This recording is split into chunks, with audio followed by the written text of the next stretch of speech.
बहुत ही प्यारे बच्चों, ਅੱਜ ਅਸੀਂ ਜਮਾਤ 7ਵੀਂ ਦੇ ਸਿਹਤ ਅਤੇ ਸਰੀਰਕ ਸਿੱਖਿਆ ਦੇ ਪਹਿਲੇ ਪਾਠ ਮਨੁੱਖੀ ਸਰੀਰ ਬਾਰੇ ਪੜ੍ਹਾਂਗੇ।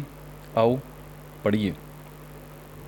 ਬੱਚਿਓ, ਮਨੁੱਖੀ ਸਰੀਰ ਇਸ ਬਾਰੇ ਜਾਣ ਪਛਾਣ। ਮਨੁੱਖ ਦਾ ਸਰੀਰ ਮਾਸਪੇਸ਼ੀਆਂ, ਹੱਡੀਆਂ ਅਤੇ ਬਹੁਤ ਛੋਟੇ ਅਤੇ ਵੱਡੇ ਅੰਗ ਜਿਵੇਂ ਦਿਲ, ਫੇਫੜੇ, ਜਿਗਰ ਅਤੇ ਗੁਰਦੇ ਆਦਿ ਨਾਲ ਬਣਿਆ ਹੋਇਆ ਹੈ।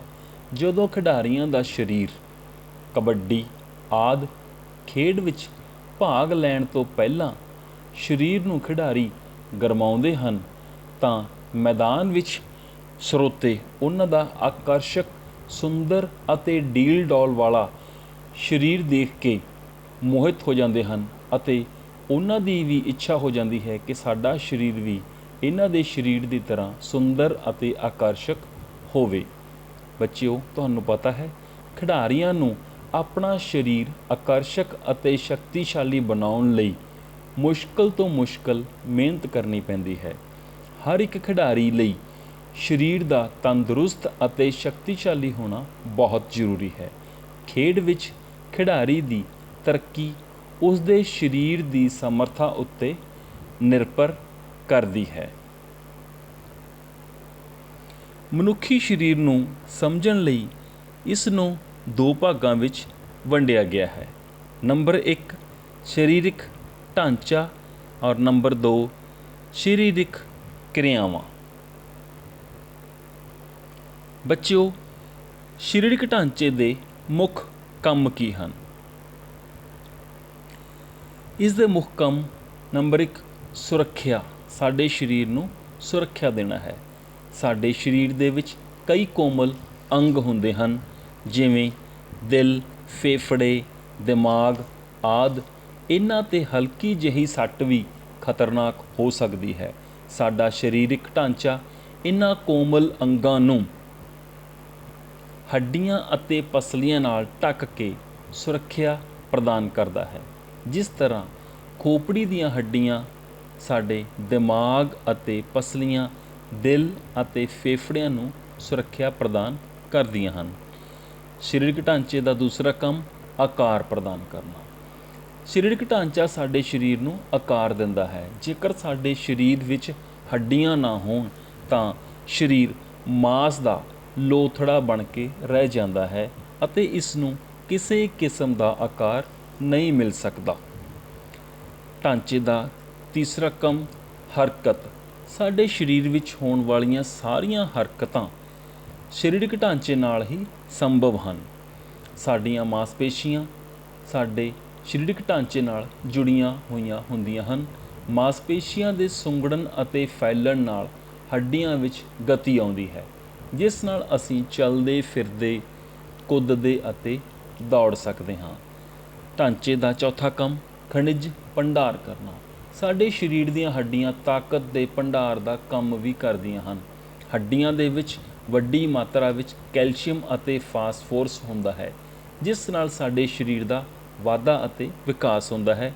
ਇਹਨਾਂ ਖਣਿਜਾਂ ਲਈ ਸਾਨੂੰ ਸੰਤੁਲਿਤ ਭੋਜਨ ਖਾਣਾ ਚਾਹੀਦਾ ਹੈ। ਜੇਕਰ ਸਰੀਰ ਵਿੱਚ ਇਹਨਾਂ ਤੱਤਾਂ ਦੀ ਘਾਟ ਹੋ ਜਾਵੇ ਤਾਂ ਹੱਡੀਆਂ ਇਸ ਦੀ ਪੂਰਤੀ ਕਰਦੀਆਂ ਹਨ। ਬੱਚਿਓ, ਅਗਲਾ ਪੁਆਇੰਟ ਸਾਡਾ ਸਰੀਰਕ ਕਿਰਿਆਵਾਂ ਹਨ ਜਾਂ ਸਰੀਰਕ ਕਾਰਜ ਪ੍ਰਣਾਲੀਆਂ। ਸਾਡੇ ਸਰੀਰ ਵਿੱਚ ਕਈ ਪ੍ਰਕਾਰ ਦੀਆਂ ਕਾਰਜ ਪ੍ਰਣਾਲੀਆਂ ਹਨ ਜੋ ਮਿਲ ਕੇ ਅਲੱਗ-ਅਲੱਗ ਕੰਮ ਕਰਦੀਆਂ ਹਨ। ਇਹਨਾਂ ਸਾਰੀਆਂ ਪ੍ਰਣਾਲੀਆਂ ਦਾ ਠੀਕ ਕੰਮ ਕਰਨਾ ਅਤੀ ਜ਼ਰੂਰੀ ਹੈ। ਜੇਕਰ ਇਹਨਾਂ ਵਿੱਚੋਂ ਕੋਈ ਇੱਕ ਪ੍ਰਣਾਲੀ ਵੀ ਠੀਕ ਕੰਮ ਕਰਨਾ ਬੰਦ ਕਰ ਦੇਵੇ ਤਾਂ ਸਾਡੇ ਸਰੀਰ 'ਤੇ ਉਸ ਦਾ ਮਾੜਾ ਪ੍ਰਭਾਵ ਪੈਂਦਾ ਹੈ। ਸਰੀਰ ਰੋਗੀ ਹੋ ਜਾਂਦਾ ਹੈ। ਇਹ ਪ੍ਰਣਾਲੀਆਂ ਹਨ ਮਾਸਪੇਸ਼ੀ ਪ੍ਰਣਾਲੀ, ਲਹੂ ਗੇੜ ਪ੍ਰਣਾਲੀ, ਸਾਹ ਕਿਰਿਆ ਪ੍ਰਣਾਲੀ, ਪਾਚਨ ਪ੍ਰਣਾਲੀ, ਮਲ ਤਿਆਗ ਪ੍ਰਣਾਲੀ, ਨਾੜੀ ਤੰਤਰ ਪ੍ਰਣਾਲੀ ਔਰ ਗਿਆਨ ਇੰਦਰੀਆਂ। ਆਓ ਪਹਿਲੀ ਪ੍ਰਣਾਲੀ ਮਾਸਪੇਸ਼ੀ ਪ੍ਰਣਾਲੀ ਬਾਰੇ ਜਾਣਕਾਰੀ ਲੈਂਦੇ ਹਾਂ। ਇਸ ਪ੍ਰਣਾਲੀ ਨਾਲ ਮਾਸਪੇਸ਼ੀਆਂ ਬਾਰੇ ਜਾਣਕਾਰੀ ਮਿਲਦੀ ਹੈ। ਮਾਸਪੇਸ਼ੀਆਂ ਨਾਲ ਹੀ ਅਸੀਂ ਚੱਲਣਾ, ਫਿਰਨਾ, ਕੁੱਦਣਾ ਅਤੇ ਦੌੜਨ ਦੇ ਕਾਬਿਲ ਹੁੰਦੇ ਹਾਂ। ਸਾਡੇ ਸਰੀਰ ਵਿੱਚ ਹੋਣ ਵਾਲੀਆਂ ਗਤੀਸ਼ੀਲਤਾਵਾਂ ਮਾਸਪੇਸ਼ੀਆਂ ਦੇ ਕਾਰਨ ਹੀ ਹੁੰਦੀਆਂ ਹਨ। ਜਿਵੇਂ ਕਿ ਤੁਸੀਂ ਤਸਵੀਰ ਵਿੱਚ ਦੇਖ ਸਕਦੇ ਹੋ ਕਿ ਵਧੀਆ ਕਸਰਤ ਕਰਕੇ, ਮਿਹਨਤ ਕਰਕੇ ਮਾਸਪੇਸ਼ੀਆਂ ਨੂੰ ਅਸੀਂ ਤੰਦਰੁਸਤ, ਫੁਰਤੀਲਾ ਬਣਾ ਸਕਦੇ ਹਾਂ। ਦੂਸਰੀ ਜੋ ਪ੍ਰਣਾਲੀ ਹੈ ਉਹ ਹੈ ਲਹੂ ਗੇੜ ਪ੍ਰਣਾਲੀ। ਬੱਚਿਓ, ਸਾਡੇ ਸਰੀਰ ਵਿੱਚ ਲਹੂ ਦਾ ਦੌਰਾ ਲਗਾਤਾਰ ਹੁੰਦਾ ਰਹਿੰਦਾ ਹੈ, ਭਾਵ ਕਿ ਲਹੂ ਸਾਡੇ ਸਰੀਰ ਵਿੱਚ ਲਗਾਤਾਰ ਚੱਲਦਾ ਰਹਿੰਦਾ ਹੈ। ਲਹੂ ਦੇ ਇਸ ਦੌਰੇ ਜਾਂ ਚੱਲਣ ਦਾ ਮੁੱਖ ਅੰਗ ਦਿਲ ਹੈ। ਪਸਲੀਆਂ, ਸ਼ਿਰਾਵਾਂ ਅਤੇ ਕੋਸ਼ਿਕਾਵਾਂ। ਜੋ ਦਿਲ ਹੈ ਉਹ ਸਾਡੇ ਸਰੀਰ ਨੂੰ, ਖੂਨ ਨੂੰ ਪੰਪ ਕਰਦਾ ਹੈ। ਦਿਲ ਦੀ ਸ਼ਕਲ ਬੰਦ ਮੁੱਠੀ ਦੇ ਬਰਾਬਰ ਹੁੰਦੀ ਹੈ। ਦਿਲ ਹਮੇਸ਼ਾ ਧੜਕਦਾ ਰਹਿੰਦਾ ਹੈ। ਲਹੂ ਪਸਲੀਆਂ ਨਾਲ ਸਾਡੇ ਸਰੀਰ ਦੇ ਹਰੇਕ ਅੰਗ ਵਿੱਚ ਪਹੁੰਚਦਾ ਹੈ। ਅਸੀਂ ਆਪਣੇ ਹੱਥ ਦੇ ਉੱਪਰਲੇ ਭਾਗ 'ਤੇ ਨੀਲੇ ਰੰਗ ਦੀਆਂ ਕੋਸ਼ਿਕਾਵਾਂ ਦੇਖ ਸਕਦੇ ਹਾਂ ਜੋ ਲਹੂ ਨੂੰ ਦਿਲ ਦੀ ਤਰਫ ਲੈ ਕੇ ਜਾਂਦੀਆਂ ਹਨ। ਸੋ ਲਹੂ ਸਾਡੀ ਇਸ ਪ੍ਰਣਾਲੀ ਦਾ ਮੁੱਖ ਅੰਗ ਹੈ। ਸਾਹ ਕਿਰਿਆ ਪ੍ਰਣਾਲੀ। ਬੱਚਿਓ, ਮਨੁੱਖ ਨੂੰ ਜਿੰਦਾ ਰਹਿਣ ਦੇ ਲਈ ਹਰ ਵਕਤ ਆਕਸੀਜਨ ਦੀ ਲੋੜ ਪੈਂਦੀ ਹੈ। ਆਕਸੀਜਨ ਸਾਹ ਨਾਲ ਸਾਡੇ ਸਰੀਰ ਵਿੱਚ ਅੰਦਰ ਜਾਂਦੀ ਹੈ ਅਤੇ ਕਾਰਬਨ ਡਾਈਆਕਸਾਈਡ ਬਾਹਰ ਨਿਕਲਦੀ ਹੈ। ਨੱਕ, ਸਾਹ ਨਲੀ ਅਤੇ ਫੇਫੜੇ ਸਾਹ ਪ੍ਰਣਾਲੀ ਦਾ ਮੁੱਖ ਅੰਗ ਹਨ। ਜੇਕਰ ਸਾਨੂੰ ਵਧੀਆ ਸਾਹ ਜਾਂ ਵਧੀਆ ਹਵਾ, ਤਾਜ਼ੀ ਹਵਾ ਜਿਸ ਵਿੱਚ ਆਕਸੀਜਨ ਭਰਪੂਰ ਮਾਤਰਾ ਵਿੱਚ ਹੋਵੇ ਮਿਲਦੀ ਰਹੇ ਤਾਂ ਬੱਚਿਓ ਸਾਡਾ ਸਰੀਰ ਤੰਦਰੁਸਤ ਰਹਿ ਸਕਦਾ ਹੈ ਔਰ ਅਸੀਂ ਬਿਮਾਰੀਆਂ ਨਾਲ ਲੜਨ ਦੇ ਕਾਬਲ ਹੋਏ ਰਹਿੰਦੇ ਹਾਂ। ਅਗਲਾ ਹੈ ਸਾਡਾ ਪਾਚਨ ਪ੍ਰਣਾਲੀ। ਸਰੀਰ ਨੂੰ ਕੰਮ ਕਰਨ ਲਈ ਊਰਜਾ ਦੀ ਜ਼ਰੂਰਤ ਹੁੰਦੀ ਹੈ। ਇਹ ਊਰਜਾ ਸਾਨੂੰ ਭੋਜਨ ਤੋਂ ਮਿਲਦੀ ਹੈ। ਜਿਹੜਾ ਭੋਜਨ ਅਸੀਂ ਖਾਂਦੇ ਹਾਂ ਕਈ ਤਰ੍ਹਾਂ ਦੀਆਂ ਰਸਾਇਣਿਕ ਕਿਰਿਆਵਾਂ ਵਿੱਚੋਂ ਗੁਜ਼ਰਨ ਤੋਂ ਮਗਰੋਂ ਸਰੀਰ ਵਿੱਚ ਕੰਮ ਕਰਨ ਦੇ ਯੋਗ ਇਹ ਬਣ ਜਾਂਦਾ ਹੈ। ਇਸ ਪ੍ਰਣਾਲੀ ਤੋਂ ਸਾਨੂੰ ਪਤਾ ਚੱਲਦਾ ਹੈ ਕਿ ਭੋਜਨ ਸਰੀਰ ਵਿੱਚ ਕਿਵੇਂ ਪਚਦਾ ਹੈ ਅਤੇ ਇਸ ਤੋਂ ਪੈਦਾ ਹੋਣ ਵਾਲੀ ਊਰਜਾ ਦਾ ਇਸਤੇਮਾਲ ਕਿਵੇਂ ਕੀਤਾ ਜਾਂਦਾ ਹੈ। ਬੱਚਿਓ, ਜਿਵੇਂ ਕਿ ਤੁਸੀਂ ਜਾਣਦੇ ਹੋ ਕਿ ਸਰੀਰ ਵਿੱਚ ਅਸੀਂ ਜੋ ਭੋਜਨ ਖਾਂਦੇ ਹਾਂ ਉਹ ਸਾਨੂੰ ਊਰਜਾ ਦੇ ਰੂਪ ਵਿੱਚ ਅਸੀਂ ਉਸਦਾ ਇਸਤੇਮਾਲ ਕਰਦੇ ਹਾਂ।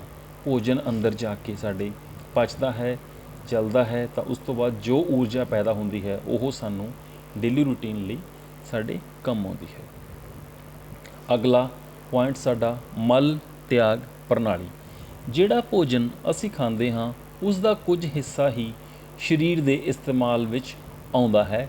ਬਾਕੀ ਦਾ ਭੋਜਨ ਵਿਅਰਥ ਪਦਾਰਥ ਦੇ ਰੂਪ ਵਿੱਚ ਬਚ ਜਾਂਦਾ ਹੈ। ਇਸ ਤਰ੍ਹਾਂ ਜਦੋਂ ਅਸੀਂ ਕੰਮ ਕਰਦੇ ਹਾਂ ਤਾਂ ਸਰੀਰ ਵਿੱਚ ਊਰਜਾ ਦਾ ਇਸਤੇਮਾਲ ਹੁੰਦਾ ਹੈ ਜਿਸ ਨਾਲ ਕਈ ਵਿਅਰਥ ਪਦਾਰਥ ਸਰੀਰ ਵਿੱਚ ਬਚ ਜਾਂਦੇ ਹਨ। ਇਹਨਾਂ ਸਾਰੇ ਵਿਅਰਥ ਪਦਾਰਥਾਂ ਦਾ ਸਰੀਰ ਵਿੱਚੋਂ ਬਾਹਰ ਨਿਕਲਣਾ ਬਹੁਤ ਜ਼ਰੂਰੀ ਹੈ। ਜੇਕਰ ਇਹ ਵਿਅਰਥ ਪਦਾਰਥ ਸਰੀਰ ਵਿੱਚੋਂ ਬਾਹਰ ਨਾ ਨਿਕਲਣ ਤਾਂ ਅਸੀਂ ਕਈ ਤਰ੍ਹਾਂ ਦੀਆਂ ਬਿਮਾਰੀਆਂ ਤੋਂ ਗ੍ਰਸਤ ਹੋ ਜਾਂਦੇ ਹਾਂ। ਮਲ ਤਿਆਗ ਪ੍ਰਣਾਲੀ ਇਹਨਾਂ ਹਾਨੀਕਾਰਕ ਪਦਾਰਥਾਂ ਨੂੰ ਸਰੀਰ ਵਿੱਚੋਂ ਬਾਹਰ ਕੱਢਣ ਦਾ ਕੰਮ ਕਰਦੀਆਂ ਹਨ। ਇਹਦੇ ਵਿੱਚ ਨੰਬਰ 1 ਚਮੜੀ ਅਤੇ ਨੰਬਰ 2 ਗੁਰਦੇ ਇਸ ਪ੍ਰਣਾਲੀ ਦੇ ਮੁੱਖ ਅੰਗ ਹਨ ਜੋ ਕਿ ਪਸੀਨੇ ਅਤੇ ਮੂਤਰ ਨਾਲ ਇਹਨਾਂ ਵਿਅਰਥ ਪਦਾਰਥਾਂ ਨੂੰ ਸਰੀਰ ਵਿੱਚੋਂ ਬਾਹਰ ਕੱਢਦੇ ਹਨ। ਅਗਲੀ ਨਾੜੀ ਤੰਤਰ ਪ੍ਰਣਾਲੀ। ਬੱਚਿਓ, ਸਾਡੀਆਂ ਸਾਰੀਆਂ ਸਰੀਰਕ ਕਿਰਿਆਵਾਂ ਦਿਮਾਗ ਤੋਂ ਸੰਚਾਲਿਤ ਹੁੰਦੀਆਂ ਹਨ। ਸਾਡੇ ਸਰੀਰ ਵਿੱਚ ਨਾੜੀ ਤੰਤਰ ਦਾ ਇੱਕ ਜਾਲ ਬਣਿਆ ਹੋਇਆ ਹੈ, ਜਿਵੇਂ ਕਿ ਤੁਸੀਂ ਪਿਕਚਰ ਵਿੱਚ ਵੀ ਦੇਖ ਸਕਦੇ ਹੋ, ਜਿਹੜਾ ਦਿਮਾਗ ਦੇ ਸੰਦੇਸ਼ਾਂ ਨੂੰ ਸਰੀਰਕ ਅੰਗਾਂ ਦੀਆਂ ਕਿਰਿਆਵਾਂ ਨੂੰ ਦਿਮਾਗ ਤੱਕ ਲੈ ਜਾਣ ਅਤੇ ਲੈ ਆਉਣ ਦਾ ਕੰਮ ਕਰਦਾ ਹੈ। ਇਸ ਵਿੱਚ ਰੀੜ੍ਹ ਦੀ ਹੱਡੀ ਦਾ ਵੀ ਮਹੱਤਵਪੂਰਨ ਯੋਗਦਾਨ ਹੈ। ਸਾਰੇ ਸੰਦੇਸ਼ ਇਸ ਨਾਲ ਹੀ ਅੱਗੇ ਜਾਂਦੇ ਹਨ। ਅਗਲਾ ਔਰ ਲਾਸਟ ਪੁਆਇੰਟ ਸਾਡੀਆਂ ਕਿਰਿਆਵਾਂ ਦੇ ਵਿੱਚੋਂ ਗਿਆਨ ਇੰਦਰੀਆਂ। ਬੱਚਿਓ, ਗਿਆਨ ਇੰਦਰੀਆਂ ਇਹ ਪ੍ਰਣਾਲੀ ਵਿੱਚ ਅੱਖਾਂ, ਕੰਨ, ਜੀਭ, ਨੱਕ ਅਤੇ ਚਮੜੀ ਸ਼ਾਮਲ ਹੁੰਦੇ ਹਨ। ਇਹਨਾਂ ਗਿਆਨ ਇੰਦਰੀਆਂ ਨਾਲ ਹੀ ਸਾਡੇ ਆਲੇ ਦੁਆਲੇ ਸਾਰੀ ਜਾਣਕਾਰੀ ਮਿਲਦੀ ਹੈ। ਅੱਖਾਂ ਨਾਲ ਅਸੀਂ ਸਾਰੀਆਂ ਚੀਜ਼ਾਂ ਦੇਖਦੇ ਹਾਂ। ਨੱਕ ਨਾਲ ਸੁੰਘ ਕੇ ਸੁਗੰਧ ਅਤੇ ਦੁਰਗੰਧ ਦਾ ਸਾਨੂੰ ਪਤਾ ਚੱਲਦਾ ਹੈ। ਕੰਨਾਂ ਨਾਲ ਅਸੀਂ ਬੱਚਿਓ ਸੁਣ ਸਕਦੇ ਹਾਂ। ਜੀਭ ਨਾਲ ਅਸੀਂ ਖਾਣ ਪੀਣ ਵਾਲੀਆਂ ਚੀਜ਼ਾਂ ਦੇ ਸਵਾਦ ਦਾ ਪਤਾ ਲਗਾ ਸਕਦੇ ਹਾਂ। ਚਮੜੀ ਦੇ ਛੂਹਣ ਨਾਲ ਗਰਮੀ ਸਰਦੀ ਦਾ ਸਾਨੂੰ ਪਤਾ ਚੱਲਦਾ ਹੈ। ਇਹਨਾਂ ਗਿਆਨ ਇੰਦਰੀਆਂ ਦਾ ਸਿੱਧਾ ਸੰਬੰਧ ਸਾਡੇ ਦਿਮਾਗ ਦੇ ਨਾਲ ਹੁੰਦਾ ਹੈ। ਬੱਚਿਓ, ਮਨੁੱਖ ਦਾ ਸਰੀਰ ਕਿਸ ਵਸਤੂ ਦਾ ਬਣਿਆ ਹੁੰਦਾ ਹੈ? ਤੁਸੀਂ ਇਹ ਕੁਐਸਚਨ ਵੀ ਸਮਝ ਸਕਦੇ ਹੋ, ਛੋਟਾ ਪ੍ਰਸ਼ਨ, ਕਿ ਜੋ ਸਾਡਾ ਸਰੀਰ ਹੈ ਉਹ, ਤੁਸੀਂ ਪਿਕਚਰ ਵੀ ਦੇਖੋ, ਸਾਡਾ ਸਰੀਰ ਮਾਸਪੇਸ਼ੀਆਂ, ਹੱਡੀਆਂ ਅਤੇ ਬਹੁਤ ਛੋਟੇ ਅਤੇ ਵੱਡੇ ਅੰਗਾਂ ਦਾ ਬਣਿਆ ਹੋਇਆ ਹੈ। ਨੈਕਸਟ, ਮਨੁੱਖੀ ਸਰੀਰ ਦੇ ਤਿੰਨ ਮਹੱਤਵਪੂਰਨ ਅੰਗ ਕਿਹੜੇ ਹਨ? ਜਾਂ ਅਸੀਂ ਕਹਿ ਸਕਦੇ ਹਾਂ ਕਿ ਸਾਡੇ ਸਰੀਰ ਦੇ 3 ਮਹੱਤਵਪੂਰਨ ਅੰਗ ਕਿਹੜੇ ਹਨ? ਤੁਸੀਂ ਪਿਕਚਰ ਦੇ ਵਿੱਚ ਵੀ ਦੇਖ ਸਕਦੇ ਹੋ। ਨੰਬਰ 1 ਅਸੀਂ ਦਿਲ ਕਹਿ ਸਕਦੇ ਹਾਂ। ਦਿਲ ਸਾਡੇ ਸਰੀਰ ਦਾ ਮਹੱਤਵਪੂਰਨ ਅੰਗ ਹੈ। ਨੰਬਰ 2 ਫੇਫੜੇ, ਔਰ ਨੰਬਰ 3 ਗੁਰਦੇ। ਇਹ ਤਿੰਨੋਂ ਹੀ ਸਾਡੇ ਸਰੀਰ ਦੇ ਬਹੁਤ ਮਹੱਤਵਪੂਰਨ ਅੰਗ ਹਨ। ਅਗਲਾ, ਸਰੀਰ ਦੇ ਕੋਮਲ ਅੰਗਾਂ ਦੀ ਰੱਖਿਆ ਕੌਣ ਕਰਦਾ ਹੈ? ਸਾਡੇ ਸਰੀਰ ਦੇ ਵਿੱਚ ਕੋਮਲ ਅੰਗ ਜਿਵੇਂ ਸਾਡਾ ਦਿਮਾਗ, ਸਾਡੇ ਫੇਫੜੇ, ਹੋਰ ਬਹੁਤ ਸਾਰੀਆਂ ਸਾਡੀਆਂ ਜਿਵੇਂ ਸੁਖਮਣਾ ਨਾੜੀ, ਇਹਨਾਂ ਦੀ ਰੱਖਿਆ ਜੋ ਹੈ, ਇਹ ਕੋਮਲ ਅੰਗ ਨੇ, ਇਹਨਾਂ ਦੀ ਰੱਖਿਆ ਕੌਣ ਕਰਦਾ ਹੈ? ਜਿਵੇਂ ਦਿਲ ਹੈ ਸਾਡਾ ਬਹੁਤ ਕੋਮਲ ਹੈ, ਜਿਗਰ ਹੈ, ਇਹਨਾਂ ਦੀ ਰੱਖਿਆ ਕੌਣ ਕਰਦਾ ਹੈ? ਬੱਚਿਓ, ਇਹਨਾਂ ਕੋਮਲ ਅੰਗਾਂ ਨੂੰ ਹੱਡੀਆਂ ਅਤੇ ਪਸਲੀਆਂ ਢੱਕ ਕੇ ਰੱਖਦੀਆਂ ਹਨ। ਤੁਸੀਂ ਸਕੈਲਟਨ ਵੀ ਦੇਖਿਆ ਹੋਊ ਜਾਂ ਪਿਕਚਰ ਵੀ ਦੇਖ ਸਕਦੇ ਹੋ। ਇਹ ਜੋ ਹੱਡੀਆਂ ਦਾ ਪਿੰਜਰ ਹੈ, ਇਸ ਦੇ ਵਿਚਕਾਰ ਸਾਡੇ ਜੋ ਕੋਮਲ ਅੰਗ ਨੇ ਉਹ ਸੁਰੱਖਿਅਤ ਰਹਿੰਦੇ ਹਨ। ਅਗਲਾ ਸਾਡਾ ਪ੍ਰਸ਼ਨ ਬਣਦਾ ਹੈ, ਖੋਪੜੀ ਦੀਆਂ ਹੱਡੀਆਂ ਸਰੀਰ ਦੇ ਕਿਸ ਅੰਗ ਦੀ ਰੱਖਿਆ ਕਰਦੀਆਂ ਹਨ? ਹੁਣੀ ਅਸੀਂ ਪਿੱਛੇ ਵੀ ਬੋਲ ਕੇ ਹਟੇ ਹਾਂ ਕਿ ਜੋ ਸਾਡੀ ਖੋਪੜੀ ਦੀਆਂ ਹੱਡੀਆਂ ਹਨ ਉਹ ਸਾਡੇ ਦਿਮਾਗ ਦੀ ਰੱਖਿਆ ਕਰਦੀਆਂ ਹਨ। ਖੋਪੜੀ ਦੀ ਹੱਡੀ ਤੁਸੀਂ ਦੇਖ ਸਕਦੇ ਹੋ ਪਿਕਚਰ ਦੇ ਵਿੱਚ ਵੀ, ਸਾਡੀ ਖੋਪੜੀ ਦੀ ਹੱਡੀ ਦੇ ਵਿੱਚ ਸਾਡਾ ਦਿਮਾਗ ਹੈ ਜੋ ਉਹ ਬਿਲਕੁਲ ਸੁਰੱਖਿਅਤ ਪਿਆ ਹੈ। ਨੈਕਸਟ ਹੈ, ਖਣਿਜ ਭੰਡਾਰਨ ਦਾ ਕੰਮ ਕੌਣ ਕਰਦਾ ਹੈ?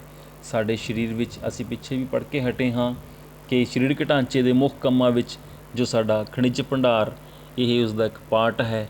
ਤਾਂ ਹੁਣ ਅਸੀਂ ਗੱਲ ਕਰਦੇ ਹਾਂ ਕਿ ਖਣਿਜ ਭੰਡਾਰਨ ਦਾ ਕੰਮ ਕੌਣ ਕਰਦਾ ਹੈ? ਬੱਚਿਓ, ਅਸੀਂ ਪਿੱਛੇ ਵੀ ਪੜ੍ਹ ਚੁੱਕੇ ਹਾਂ ਕਿ ਹੱਡੀਆਂ ਜੋ ਹਨ ਉਹ ਖਣਿਜ ਭੰਡਾਰਨ ਦਾ ਕੰਮ ਕਰਦੀਆਂ ਹਨ।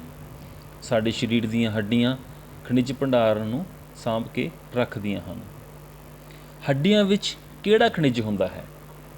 ਅਸੀਂ ਗੱਲ ਕੀਤੀ ਹੈ ਕਿ ਹੱਡੀਆਂ ਵਿੱਚ ਖਣਿਜ ਜਮ੍ਹਾਂ ਹੁੰਦੇ ਹਨ, ਅਤੇ ਹੁਣ ਇੱਥੇ ਗੱਲ ਕਰਦੇ ਹਾਂ ਕਿ ਹੱਡੀਆਂ ਵਿੱਚ ਕਿਹੜਾ ਖਣਿਜ ਪਦਾਰਥ ਹੈ ਜੋ ਸਾਡੀਆਂ ਹੱਡੀਆਂ ਵਿੱਚ ਜਮ੍ਹਾਂ ਹੁੰਦਾ ਹੈ? ਬੱਚਿਓ, ਸਾਡੀਆਂ ਹੱਡੀਆਂ ਵਿੱਚ ਕੈਲਸ਼ੀਅਮ ਅਤੇ ਫਾਸਫੋਰਸ ਜਮ੍ਹਾਂ ਹੁੰਦਾ ਹੈ।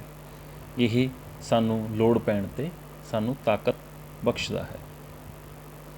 ਅਗਲਾ ਅਸੀਂ ਗੱਲ ਕਰ ਸਕਦੇ ਹਾਂ, ਸਾਹ ਪ੍ਰਣਾਲੀ ਦੇ ਮੁੱਖ ਅੰਗ ਕਿਹੜੇ ਹਨ?